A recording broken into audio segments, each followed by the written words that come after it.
Alors j'ai très envie de te lire un texte que j'avais écrit par rapport à la victimisation. Comment passer de la victimisation à la responsabilisation. Et je sais que beaucoup de femmes à qui j'en avais parlé étaient fort dans la résistance quand je parlais de ça. Moi la première, quand j'ai entendu parler de «Ah, c'est possible en fait de reprendre sa responsabilité», j'étais en mode «Bah non, en fait j'ai été victime, enfin comment est-ce que je peux basculer autrement et ailleurs?»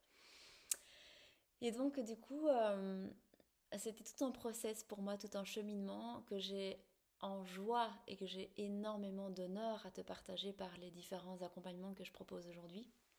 Et j'ai très envie du coup de te lire ce texte que j'avais écrit par rapport à ça.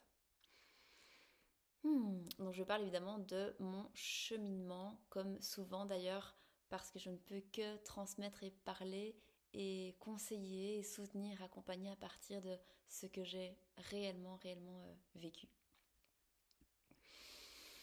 Alors, pendant longtemps, je ne voyais pas que j'étais victime de mon passé. J'étais dans la posture de la femme guerrière, forte, indépendante, je gère tout. Bien sûr, cette façade, elle m'a protégée, mais elle m'a aussi fait beaucoup souffrir, m'obligeant à traverser l'humilité, la vulnérabilité et les déceptions. Accepter que j'étais victime a été d'abord le premier pas, le premier vrai tournant. Je ne voulais pas qu'on me plaigne, je ne voulais pas que l'on me victimise, je ne voulais pas être vue comme faible et je ne voulais pas que l'on me sauve.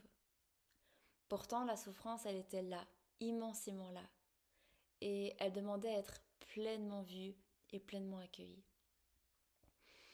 Petit à petit, grâce à des rencontres, par rapport aussi à des stages, à des thérapies plutôt très confrontantes, j'ai compris que j'avais souvent cherché la reconnaissance chez l'autre. Et du coup, j'ai imposé une forme d'exigence dans les liens que je tissais. Mais bien sûr, comme on le sait, peut-être que tu ne le sais pas encore, mais personne ne peut nous donner la reconnaissance dont on a besoin si nous-mêmes, on ne se reconnaît pas soi-même. Alors bien sûr, j'ai appris une vérité fondamentale. Se reconnaître soi-même, c'est le vrai pouvoir. C'est le vrai tournant. Avant de demander aux autres de nous voir, de comprendre ou d'agir, il fallait en fait que je me rencontre et que je m'honore moi-même. Aujourd'hui, ce chemin continue, il est infini.